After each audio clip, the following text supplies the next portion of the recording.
আমাকে বিষয় দেওয়া হয়েছে শামাইলুন নবী সাল্লাল্লাহু আলাইহি ওয়াসাল্লাম। শামাইল অর্থ ব্যাপক। শামাইল এর অর্থ হচ্ছে আল আখলাক, আত্তিবাউ, আল খিসালু, রসুলের চরিত্র সমূহ নিয়ে আলোচনা করা। তো রসুলের কোন চরিত্র নিয়ে আলোচনা করব, এটার ব্যাপক একটা বিষয়। সংক্ষিপ্ত আকারে আমি রসুলের জীবনীকে অথবা আমাদের প্রত্যেকের জীবনকে আমরা একাধিক ভাগে বিভক্ত করতে পারি। একজন মানুষের ব্যক্তিগত জীবন, পারিবারিক জীবন, সামাজিক জীবন, অর্থনৈতিক জীবন, রাষ্ট্রীয় জীবন, ইন্টারন্যাশনাল রিলেশন, আন্তর্জাতিক জীবন ব্যবস্থা, অনেক কিছু থাকে। আজকে আমি রাসূল সাল্লাল্লাহু আলাইহি ওয়াসাল্লামের সিরাতের একটি পাঠ, দাওয়াতের মিশন নিয়ে রাসূল সাল্লাল্লাহু আলাইহি ওয়াসাল্লাম কোন অ্যাঙ্গেলে, কোন কৌশলে উম্মতকে দাওয়াত দিতেন, এই বিষয়ে আমি সর্বোচ্চ 7-10 মিনিট কিংবা 15, আধা ঘন্টা, এর থেকে বেশি সময় নেব না।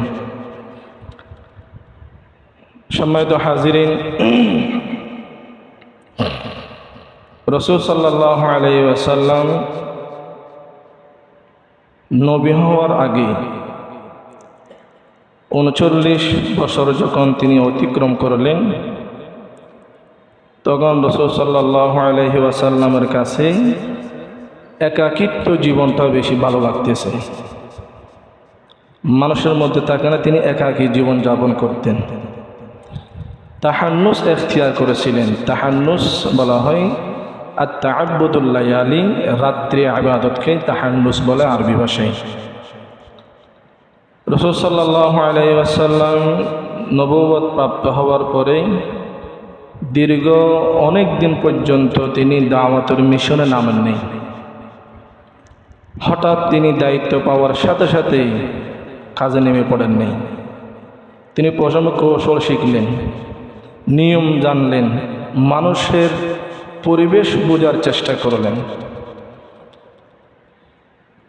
সমস্ত নবী এবং রসুলের প্রধান দায়িত্ব কিন্তু দাওয়া ইলাল্লাহ, মানুষকে আল্লাহর পক্ষে দাওয়াত দেওয়া।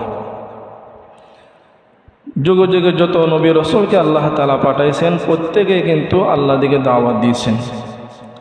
আমরা এখানে অধিকাংশ উলামায়ে কেরাম জানি। কেবল তাজকিরা হিসাবে একটু যেন মনে আসি, কয়েকটা রেফারেন্স কোরআন আয়াত আমি আপনাদের সামনে পেশ করি। ওয়াইলা আদিন আখাহুম হুদা, আল্লাহ তাআলা হুদ জাতির কাছে তাদের ভাই আদ, ওয়াইলা আদিন আখাহুম হুদা, কওম আদের কাছে তাদের ভাই হুদ আলাইহিস সালাতু ওয়াস সালামকে নবী বানিয়ে পাঠাইলেন। ফাকাল ইয়া কওমি ইবুদুল্লাহ মা লাকুম মিন ইলাহিন গায়রু, হুদ আলাইহিস সালাতু ওয়াস সালাম বললেন, ইবাদত করো সে একজনের, যিনি ব্যতীত তোমাদের আর কেউ পালন করতে নেই। ওয়াইলা সামুদ আখাহুম সালিহা, কওমে সামুদের কাছে সালেহ আলাইহিস সালাতু ওয়াস সালামকে পাঠাইলেন, তিনিও একই দাওয়াতের মিশন। ইয়া কওমি ইবুদুল্লাহ মা লাকুম মিন ইলাহিন গায়রু, তোমরা ইবাদত করো আল্লাহর, যিনি ছাড়া তোমাদের কোনো মাবুদ নেই। ওয়াইলা মাদিয়ান আখাহুম শুআইবা, মাদিয়ানবাসীর কাছে আল্লাহ তাআলা শুআইব নবীকে পাঠাইলেন, তিনিও একই মিশন নিয়ে কাজ করলেন। ক্বালা ইয়া কওমি ইবুদুল্লাহ ওয়ারজুল ইয়াউমাল আখিরা, ইবাদত করো একজনের, তিনি কে? আল্লাহ। হযরত নূহ আলাইহিস সালাতু ওয়াস সালামকে আল্লাহ পাঠাইছিলেন, ওয়ালাকাদ আরসালনা নূহান ইলা কওমিহি ফালাবিসা ফীহিম আলফা সানাতিন ইল্লা 50 আমা। সব নবী এবং রাসূলের একটি দায়িত্ব নিয়ে আল্লাহ দুনিয়াতে পাঠাইছিলেন, আর সে দাওয়াত হচ্ছে দাওয়া ইলাল্লাহ, আল্লাহর দিকে মানুষকে আহ্বান করা, দ্বীনের প্রতি মানুষকে দাওয়াত দেওয়া। ঠিক একই মিশন নিয়ে, একই দায়িত্ব নিয়ে আজ থেকে 1500 বছর পূর্বে আল্লাহ তাআলা পৃথিবীতে একজন মানুষকে পাঠিয়েছিলেন, তার নাম মুহাম্মদুর রাসূলুল্লাহ সাল্লাল্লাহু আলাইহি ওয়াসাল্লাম। তিনি উম্মতকে বললেন, তিনি নিজেও দাওয়াতের কাজ করছেন, তার সাহাবায়ে কেরামকে দাওয়াতের দায়িত্ব দিয়ে দিয়েছেন। তারপরে উলামায়ে কেরামকে দায়িত্ব দিলেন, ইন্নাল উলামা ওয়ারাসাতুল আম্বিয়া, উলামায়ে কেরামকে দায়িত্ব দিলেন দ্বীনের কাজ করার জন্য। উলামায়ে কেরাম তাদের দায়িত্ব পালন করার জন্য আজকের এই সিরাতুন নবী সাল্লাল্লাহু আলাইহি ওয়াসাল্লাম মাহফিলের আয়োজন। আর কোনো উদ্দেশ্য নেই, এখানে কোনো সংগঠনের প্রসারের উদ্দেশ্য নয়, আমাদের পরিচয় করা দেওয়ার উদ্দেশ্য নয়। আজকে ওলামায়ে কেরাম কষ্ট করে এই আয়োজন করেছেন কেবল নবীর দায়িত্ব পালন করার জন্য, দাওয়াতের দায়িত্ব পালন করার জন্য। আমাদের প্রশ্ন হচ্ছে, হুজুর আমরা কিভাবে দাওয়াত দিব, বা একজন দায়ের বৈশিষ্ট্য কি হতে পারে? আমরা আজকে 3 ভাগে আমরা আলোচনা শুনব। প্রথম কথা হচ্ছে দাওয়াতের কাজ যেটা আমরা করব এর ফজিলত কি, গুরুত্ব কি। এরপরে আমরা জানব দাওয়াত কোন পদ্ধতিতে মানুষকে দাওয়াত দিব। সর্বশেষ আমরা জানব একজন মুবাল্লিগ, একজন দাঈ, একজন খতিব ওয়াইজের বৈশিষ্ট্য কী কী হতে হয়। আমি সংক্ষিপ্ত সময় 2-1টা কথা বলে আলোচনা শেষ করে দিব। ফাজাইলুদ দাওয়াত ইলাল্লাহ, এই দাওয়াতের ফজিলত কি। এই যে আমাদের দাওয়াতের তাবলীগের ভাইরা রাত দিন কষ্ট করে মানুষকে দাওয়াত দেয়, এর ফজিলত কি। কুরআনুল কারীম সূরা আলে ইমরান 104 নম্বর আয়াত আল্লাহ বলেন, ওয়ালতাকুম মিনকুম উম্মাতুন ইয়াদউনা ইলাল খায়র ওয়া ইয়া'মুরুনা বিল মা'রুফ ওয়া ইয়ানহাউনা 'আনিল মুনকার ওয়া উলাইকা হুমুল মুফলিহুন। আল্লাহ তাআলা বলেন, ওয়ালতাকুম মিনকুম উম্মাহ, তোমাদের মধ্যে এমন একটি দল এমন হওয়া চাই, ইয়াদউনা ইলাল খায়র, যারা কল্যাণের দিকে, ভালোর দিকে মানুষকে আহ্বান করবে। ওয়া ইয়া'মুরুনা বিল মা'রুফ, ভালো কাজের মানুষকে আদেশ করবে। ওয়া ইয়ানহাউনা আনিল মুনকার, মন্দ কাজ থেকে মানুষকে নিষেধ করবে। আর এই কাজ করলেই ফজিলত কি, লাভ কি। উলাইকা হুমুল মুফলিহুন, যারা দ্বীনের কাজ, দাওয়াতের কাজের সাথে যারা জড়িত, আল্লাহর কোরআন তাদেরকে সার্টিফিকেট দিতেছে, তারাই দুনিয়া এবং আখিরাতে একমাত্র সফল ব্যক্তি। সুবহানাল্লাহি ওয়া বিহামদিহি। তারা যারা দাওয়াতের কাজের সাথে জড়িত, এরা যে মুফলিহ, সফল ব্যক্তি, এর মধ্যে কোনো সন্দেহ নেই। 2 নম্বর ফজিলত, এই দাওয়াতের দিকে আমরা যে আহ্বান করি, পৃথিবীর সবচেয়ে উৎকৃষ্ট বাক্য হচ্ছে মানুষকে দ্বীনের পথে দাওয়াত দেব। এই যে আমরা আজানের সময় যখন আসি, একবার যে বলি আসেন নামাজের দিকে, এটাই দ্বীনের দাওয়াত। কেবল মসজিদে গিয়ে সব গুজারি করে 3 দিন গিয়ে এটাকে দাওয়াতের মধ্যে সীমাবদ্ধ করিয়েন না। হাঁটার সময় যে একজনকে বললাম আসেন নামাজ পড়ি, এটাও দ্বীনের দাওয়াত। একজনকে বললাম সিগারেট খাইতেছে, এটা হারাম, খায়েন না, এটাই দ্বীনের দাওয়াত। একজনকে বললাম দাড়ি রাখেন, এটাও দ্বীনের দাওয়াত। এই যে আমরা মানুষকে দাওয়াত দিই, কোরআনের ভাষায় এটা পৃথিবীর সবচেয়ে উত্তম বাক্য, উত্তম কথা। এর চাইতে দামি কথা আর কেউ মতো কিছু হতে পারে না। সূরা হামিম আস-সিজদা 31 নম্বর আয়াত আল্লাহ বলেন, ওয়ামান আহসানু কাওলাম মিম্মান দাআ ইলাল্লাহ ওয়া আমিলা সালিহান ওয়া ক্বালা ইন্নানী মিনাল মুসলিমিন। মান আহসানু কাওলা, ওই ব্যক্তির কথার চাইতে দামি, সুন্দর আর কোনো কথা হতে পারে না যে মানুষকে দ্বীনের পথে দাওয়াত দেয়।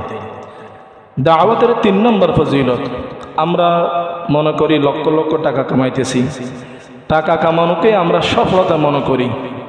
একটা জায়গা কিনলেই নিজেকে সফলতা মনে করি।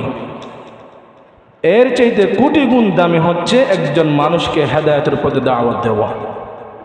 একজন মানুষকে হেদায়েতের পথে দাওয়াত দেওয়া কোটি কোটি সম্পদের চাইতে দামি নিয়ামত। মুসলিম শরীফের যে হাদিসের মধ্যে আছে, হযরতে আনাস রাদিয়াল্লাহু তাআলা আনহু এই হাদিস বর্ণনা করেন যে একদিন রাত্রেবেলা রাসূল সাল্লাল্লাহু আলাইহি ওয়াসাল্লাম বলেন, লাউতিয়ান্না রায়াতা রাজুলান গাদা, আমি আগামীকাল একজন ব্যক্তির হাতে পতাকা দিব, যার হাত ধরে আল্লাহ তাআলা ইসলামের বিজয় দান করবেন এবং তিনি জান্নাতি, এটা সুসংবাদ দিয়ে দিয়েছেন। সাহাবায়ে কেরাম সবাই তাড়াহুড়া করে রাত্রে ঘুমাই গেল। সকালবেলা আসলো, এসেই সবাই রসুলের সামনে শুধু ঘুরপাক খাইতেছি যেন রসুল পতাকাটা তাকে দেয়।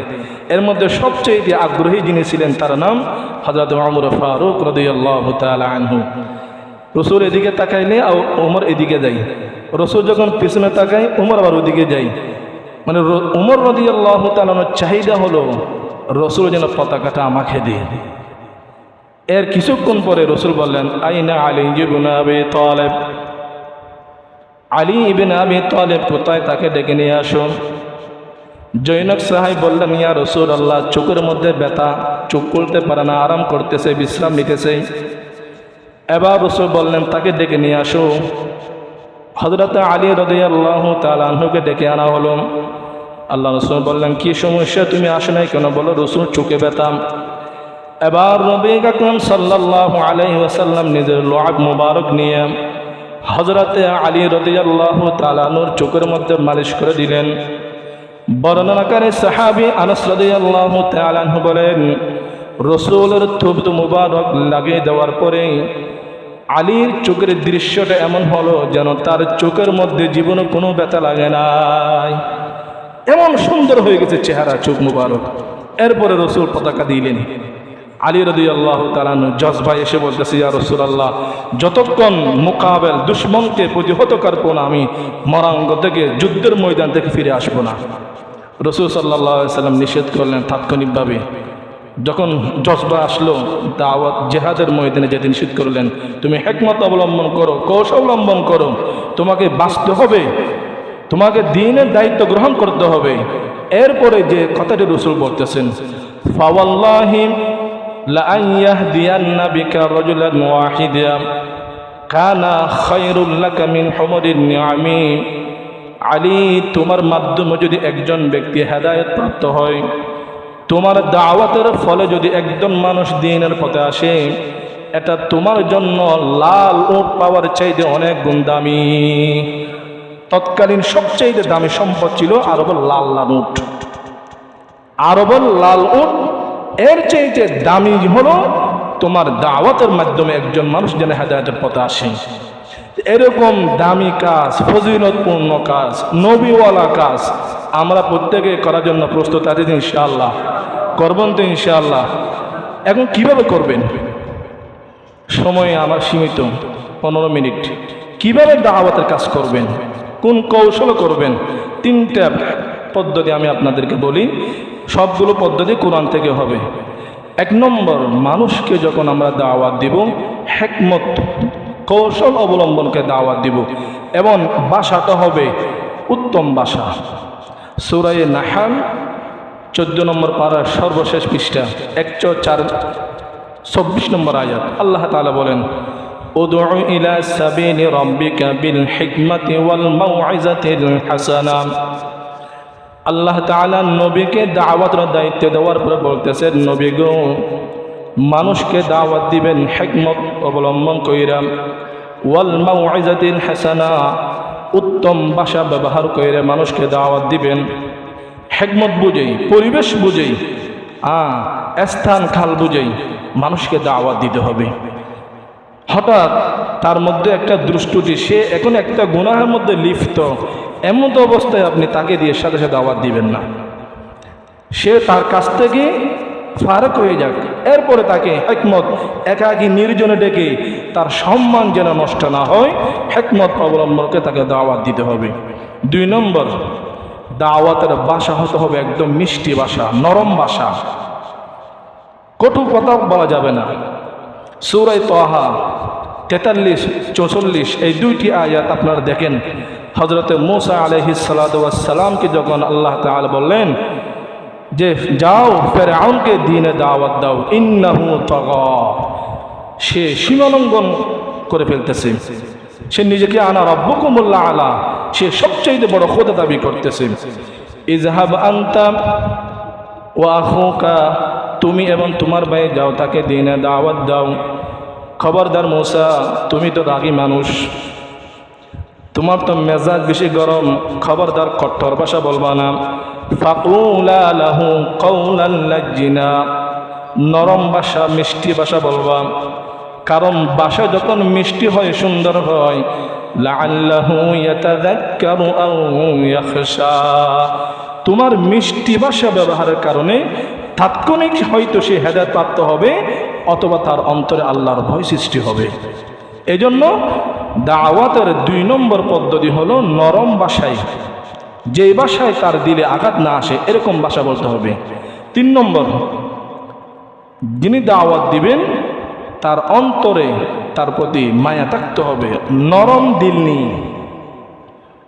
রকিক আল কলবি, অন্তরকে নরম কইরা, তাকে শাসন উদ্দেশ্য নয়, অন্তরকে নরম কইরা। বাবা যেমন ছেলেকে শাসন করে, ঠিক তেমনিভাবে অন্তরকে নরম করে দাওয়াত দিতে হবে। সূরা আলে ইমরান 104 নম্বর আয়াতে আল্লাহ তাআলা বলতেছেন, ফাবিমা রাহমাতিম মিনাল্লাহি লিনতা লাহুম, নবী গো আল্লাহর রহমতের উপর ভরসা কইরা, লিনতা লাহুম, মক্কার কাফেরদের জন্য আপনি নরম হয়ে যান।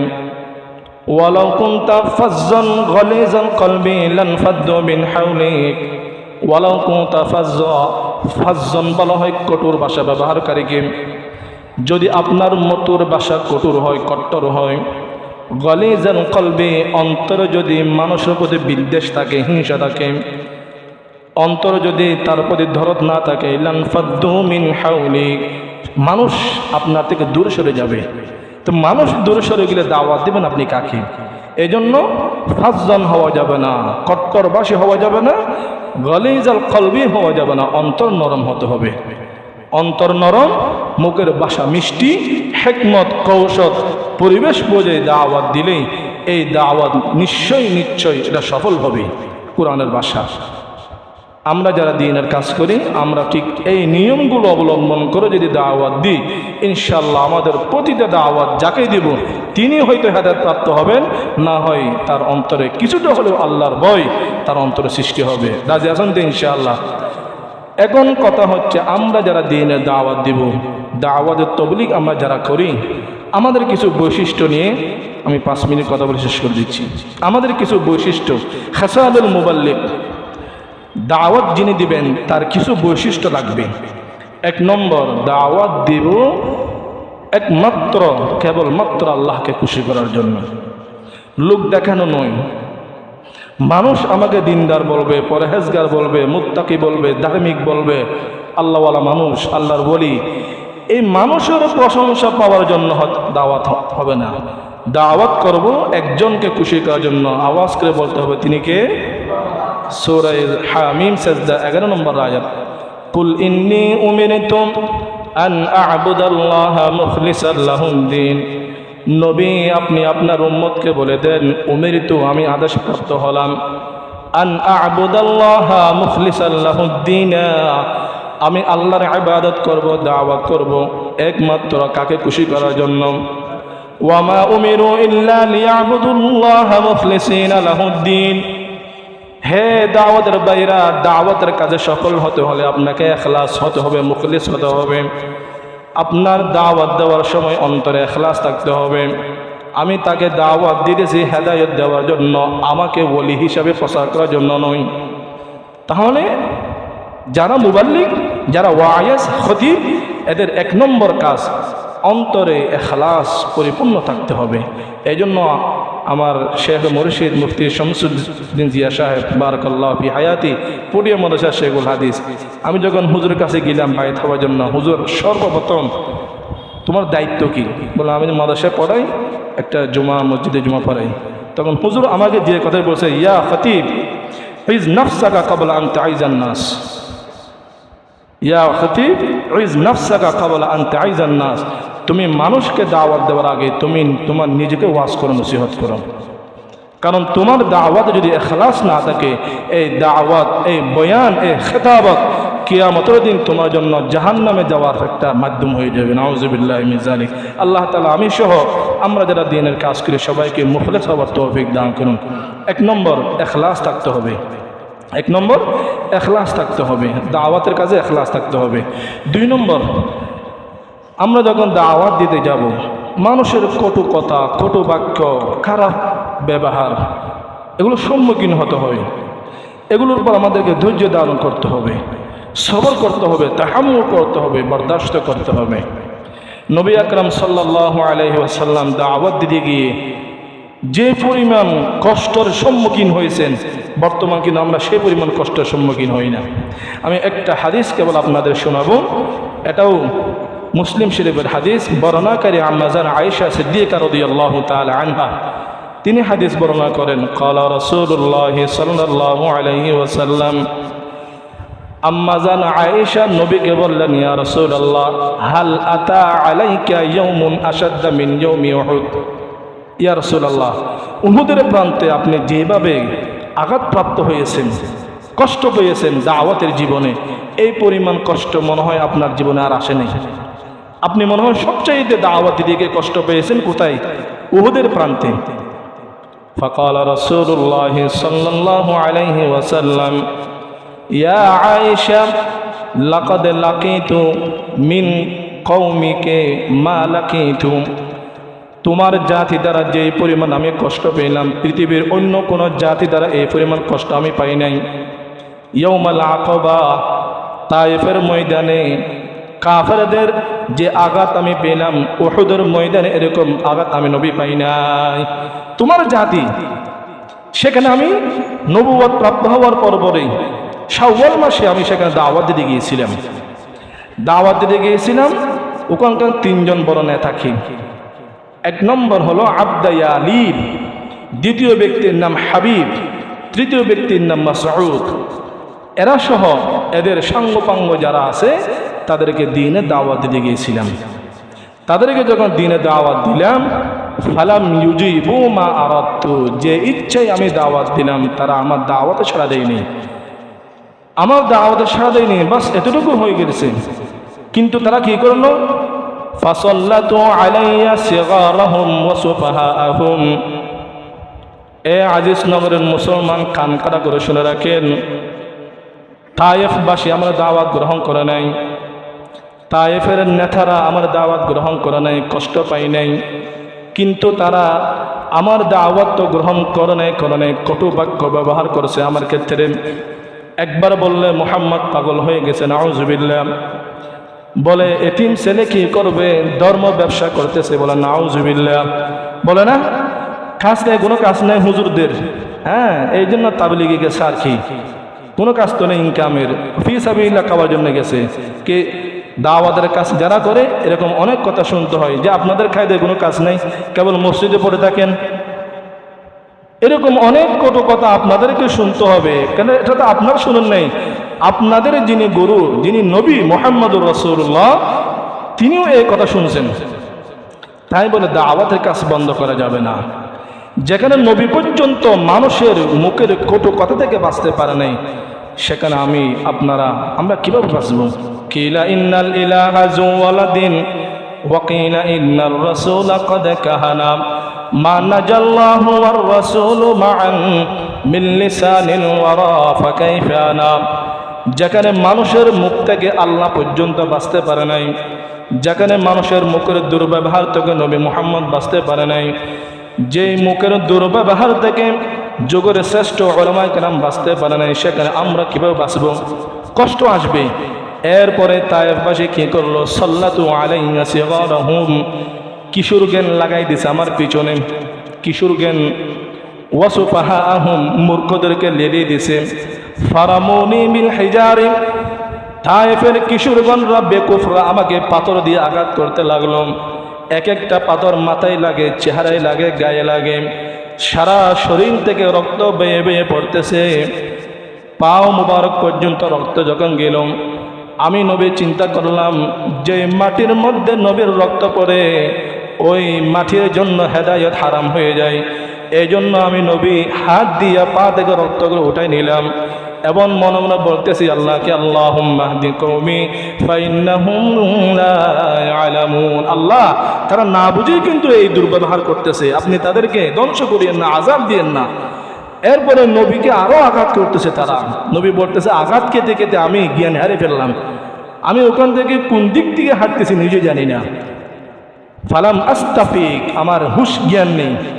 হঠাৎ যখন কিছুক্ষণ পরে হুশ জ্ঞান পেল, ফাইদান আনা বিকরনি সাআলিব, আমি কর্নুস সাআলিব নামে এক জায়গার মধ্যে দেখতে পেলাম। ফাইদান আনা বিসাহাবাতিন, দেখলাম আমার মাথার উপর একটা মেঘ আমাকে ছায়া দিতেছে, আকাশের একটা মেঘ আমার মাথার উপর আমাকে ছায়া দিতেছে। এবং নাজারতু ইলাইহা, যখন দেখলাম ফাইদান ফিহা জিবরিল আলাইহিস সালাতু ওয়াস সালাম, সেই মেঘের ভিতরে সাইয়্যিদুল মালাইকা, রাসূলের সুখদুঃখের সাথী হযরত জিবরিল আলাইহিস সালাতু ওয়াস সালামকে দেখতে পেলাম। জিবরিল আলাইহিস সালাতু ওয়াস সালাম আমাকে বললেন, ইয়া মুহাম্মদ, ইন্নাল্লাহা ক্বাদ সামিআ কাওলা কওমিকা লাকা, আপনার জাতি আপনার সাথে কিভাবে দুর্ব্যবহার করছে সব কিছু কি দেখছে, আল্লাহ দেখছে, শুনছে।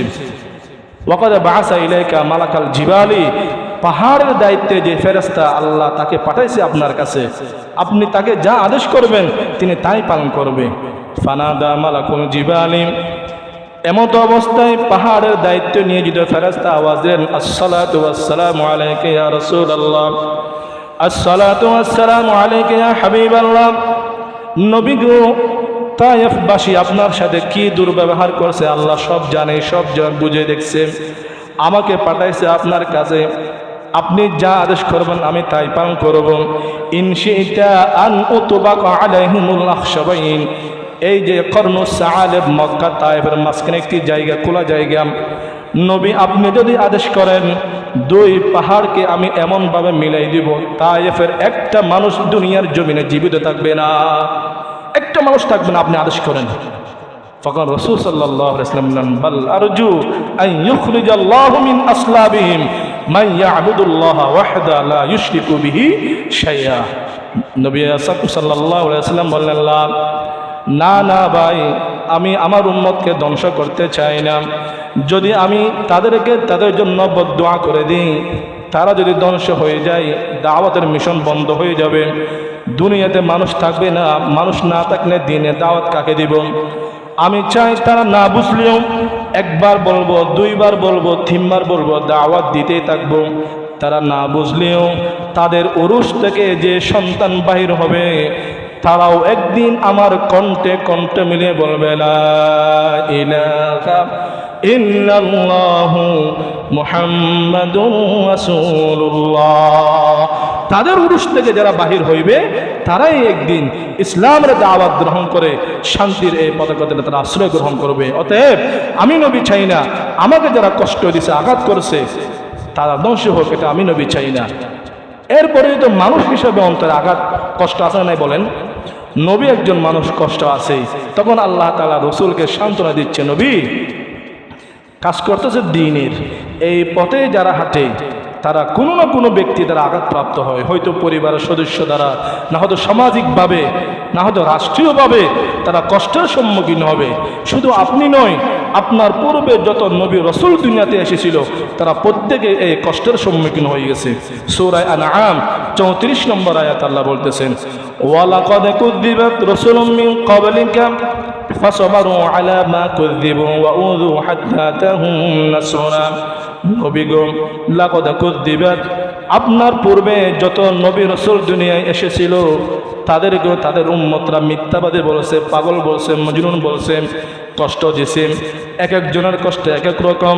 ইব্রাহিম আলাইহিস সালাতু ওয়াস সালামকে আগুনে পড়তে হয়েছিল, হযরতে নূহ আলাইহিস সালাতু ওয়াস সালামকে কতই না কষ্টের সম্মুখীন হওয়া লাগলো, হযরতে মূসা নবীকে দেশান্তর হওয়া লাগছে, প্রত্যেক নবীকে কষ্টের সম্মুখীন হওয়া লাগছে। ফাসাবারু, তারা ধৈর্য ধারণ করছে। এক সময় গিয়ে আল্লাহর নুসরত, আল্লাহর মদদ, সাহায্য চলে আসলো। আপনিও কষ্ট করেন, ধৈর্য ধারণ করেন, সফলতা দিবেন একজন, তিনি কে? সফলতা আসবেই ধৈর্য ধরলেই। বলেন, ধৈর্য ধারণ করলে কি আসবে? সফলতা আসবে। সূরা আহকাফ সর্বশেষ আয়াত 35 নম্বর আয়াত আল্লাহ বলেন, ফাসবির কামা সাবারা উলুল আজমি মিনার রসুলি। নবী, আপনার পূর্বে বড় বড় নবী রসুলগণ যেরকম ধৈর্য ধারণ করেছে, দাওয়াতের মিশনে আপনাকে ধৈর্য ধারণ করতে হবে। ওয়ালা তাস্তাজিল লাহুম, তাড়াহুড়া করা যাবে না, তাড়াহুড়া করা যাবে না, ধীর স্থিরভাবে দাওয়াত দেন। কষ্ট আসলে হিকমত অবলম্বন করে চলে যান, আল্লাহ তাআলা সফলতা অবশ্যই দান করবেন। এজন্য আমরা যারা দিনে দাওয়াত দিব, দাওয়াত দিতে এসে অনেক ধরনের কথা আমাদের শুনতে হয়, কষ্ট শুনতে হয়, কটু বাক্য শুনতে হয়, কত খারাপ ভাষা ব্যবহার করে। এগুলো তো আমার যেটা আপনার ভালো জানেন। এই যে কীভাবে আলেমদেরকে নিয়ে অনেক কথা বলে, একটা মিথ্যা কথা, ডাহা মিথ্যা কথা আমার নামেই বলে। এখানকার লোকে বলতে, সেটা বলতেছি না যে উনি তো দ্বিতীয় বিবাহ নিয়ে সংসার করতেছে, এরকম বলে, যার কোনো ভিত্তি নেই, যার কোনো ভিত্তি নেই, এরকম বাহা মিথ্যা কথা মানুষ বলবে। তাই বলে আপনি দাওয়াতের কাজ বন্ধ করতে যাবেন না, দাওয়াতের কাজ আপনাকে ছেড়ে যেতে হবে। 3 নম্বর আল ইস্তিকামাতু, ইস্তিকামত, অটল অবিচল থাকতে হবে হকের পথে। সর্বশেষ 4 নম্বর বৈশিষ্ট্য নিয়ে আমি আলোচনা শেষ করতেছি। আমরা যারা দাঈ কুদওয়াতান লিন্নাস, আমরা মানুষের জন্য অনুকরণীয় হব। কেবল নিজে বলবো না, যেটা বলবো প্রথমে সেটা নিজের মধ্যে বাস্তবায়ন করব। মানুষকে ভালো কাজের আদেশ করে নিজে করব না। মানুষকে বলতেছি তুমি তাহাজ্জুদ পড়ো, আমি তাহাজ্জুদ পড়ি না। মানুষকে বলতেছি তুমি আওয়াবিন পড়ো, আমি আওয়াবিন পড়ি না। মানুষকে বলি তুমি ইশরাক পড়ো, আমি ইশরাক পড়ি না। এরকম তো হবে না। যেটা মানুষকে বলবেন সেটা নিজের মধ্যে ফিট করে প্রথমে আমল করতে হবে। যারা নিজে আমল না করে অন্যকে বলে, কোরআন তাদেরকে মুনাফিক বলতেছে। সূরাতুস সফ 2 নম্বর আয়াত আল্লাহ বলতেছেন, ইয়া আইয়ুহাল্লাযীনা আমানু লিমা তাকুলুনা মা লা তাফআলুন। ইয়া আইয়ুহাল্লাযীনা আমানু, হে আমার ঈমানদারগণ, লিমা তাকুলুনা মা লা তাফআলুন, যে আমল তুমি করো না সে আমল কেন তুমি মানুষকে বলো? আমরা বলি একটা, করি আরেকটা। আতা'মুরুনা আন-নাসা বিল বিররি ওয়া তানসাউনা আনফুসাকুম, মানুষকে ভালো কাজের আদেশ কইরা নিজে ভুলে গেলে চলবে না। মানুষকে যেটা বলবো সেটা আমিও করব। আল্লাহ তাআলা সমস্ত দাঈকে নিজের দাওয়াত মতো আমল করার তৌফিক দান করুন, সকলে বলে আমিন। একটা হাদিস সর্বশেষ আপনাদের শোনাই। হযরতে সালমান ফারসি রাদিয়াল্লাহু তাআলা আনহু, রাসূল আকরাম সাল্লাল্লাহু আলাইহি ওয়াসাল্লাম বলেন, কিয়ামতের দিন আমার একটা বিশাল দল আসবে, একটা উম্মত কিয়ামতের মাঠে আসবে, যাদের নেক আমল হবে পাহাড় পরিমাণ, উহুদ পাহাড় পরিমাণ নেক আমল হবে। তাদের আমলের কোনো ঘাটতি তাদের মধ্যে থাকবে না। কিন্তু আল্লাহ তাআলা তাদের এই আমলকে ধুলার মতো ধূলিসাৎ করে দিবে। হযরতে সালমান ফারসি রাদিয়াল্লাহু তাআলা আনহু জিজ্ঞাসা করলেন, ইয়া রাসূলুল্লাহ, সিফহুম লানা ওয়াজিনহুম লানা, এরা কারা? এদের একটু বৈশিষ্ট্য আমাদেরকে বর্ণনা করেন। এরা কারা? কি কারণে তাদের এই নেক আমলগুলো নষ্ট হয়ে যায়? তখন রাসূল আকরাম সাল্লাল্লাহু আলাইহি ওয়াসাল্লাম যে কথাটি বলছেন, আমাদেরকে আপনাদেরকে প্রত্যেককেই গভীর মনোযোগ দিয়ে কথাটি চিন্তা করতে হবে। আল্লাহ রাসূল বলেন, এরা হলো ওই সমস্ত আমলকারী, ওই সমস্ত নেক আমল কর্মওয়ালা বান্দা যারা লোকের সামনে ভালো ভালো আমল করে, কিন্তু ইযা খালাউ ইরতাকাবু বিমুহারিমিল্লাহ, তারা যখন একাকিত্বে চলে যায় আল্লাহর নিষিদ্ধ গুনাহের মধ্যে তারা লিপ্ত হয়ে যায়। লোকের সামনে তারা খুব সুন্দর করে আমল করে, দ্বীনের কাজ করে, দাওয়াতের কাজ করে, কিন্তু যখন নির্জনে চলে যায় ইরতাকাবু বিমুহারিমিল্লাহ, গীবতের মধ্যে লিপ্ত হয়, মোবাইলের হারাম আর গুনার মধ্যে লিপ্ত হয়ে যায়, এমন এমন হারাম কাজের মধ্যে লিপ্ত হয় যেগুলো কোরআনের ভাষায় স্পষ্ট হারাম। এরকম নেক আমল করেওয়ালা যতই নেক আমল করুক না কেন, একাকী নির্জনে যদি আল্লাহর ভয় না থাকে, এই আমল কিয়ামতের দিন কোনো কাজে আসবে না। এই জন্য আমরা যারা এখানে উপস্থিত আছি প্রত্যেকের কাছে আমার বিনীত অনুরোধ থাকবে, প্রকাশ্যে যেমন গোপনেও তেমন থাকবেন। প্রকাশ্যে যে আমল করেন গোপনে এর চাইতে আরো বেশি আমল করবেন। আল্লাহর কাছে দোয়া করবেন, আল্লাহ আমার গোপনকে জাহার থেকে উত্তম করে দেন, আমার নির্জনের ইবাদতকে প্রকাশ্যের ইবাদতের চাইতে উত্তম করে দেন। হ্যাঁ, জাহরান যেভাবে আল্লাহকে ভয় করবেন, বাতিনানো সেভাবে আল্লাহকে ভয় করবেন। আল্লাহ তাআলা যে আলোচনাগুলো করা হয়েছে, সর্বপ্রথম আমাকে আপনারা যারা শুনছেন সবাইকে আমল করার তৌফিক দান করুন, আমিন। যা ভুল হয়েছে আমার পক্ষ থেকে, যা কিছু ভালো বললাম সব আল্লাহর পক্ষ থেকে হয়েছে। যদি কোনো ভুল ত্রুটি হয় আমাকে সংশোধন করে দিবেন। আসলে এই ওলামায়ে কেরামের সামনে আলোচনা করা খুব কষ্ট। এটা মনের মধ্যে ভয় থাকে, আবার সাহসে থাকে। ভয় এই জন্য, ভুল হলে কি সমস্যা, সাহস হলো কি ভুল হলেই ধরে দিবে। তা আমার আজকে আলোচনার মধ্যে সবচেয়ে বেশি সাহস জুগেছে হুজুর, কারণ আমার ভিতরে বিশ্বাস ছিল ভুল হলে হুজুর আমাকে ধরে দিবেই। তা আলহামদুলিল্লাহ আমরা যারা এখানে উপস্থিত হইলাম, যারা কিছু জানলাম শিখলাম, মনে করেন না সময়টা আমার ব্যর্থ চলে গেছে, মনে করেন না। প্রতিটা সেকেন্ডে সেকেন্ডে কিন্তু আল্লাহ তাআলা আপনাদের নামে সওয়াব লিখতেছে। হযরত ইবনে আব্বাস রাদিয়াল্লাহু তাআলা আনহুর একটা হাদিস মনে পড়ছে, মজলিসু ফিকহিন খায়রুম মিন ইবাদাতি 60 সানা। আপনারা যারা দ্বীনের মজলিসে বসছেন এই মজলিসের সওয়াব 60 বছরের ইবাদত থেকে উত্তম বেশি। কেউ মনে করেন না ব্যর্থ সময় নষ্ট করতেছি, গুরুত্বপূর্ণ কাজে বসছেন। আল্লাহ তাআলা এই বসাকে শোনাকে কবুল করেন, আমিন। ওয়া আখিরু দাওয়ানা আলহামদুলিল্লাহি রাব্বিল আলামিন। আসসালামু আলাইকুম ওয়া রাহমাতুল্লাহ।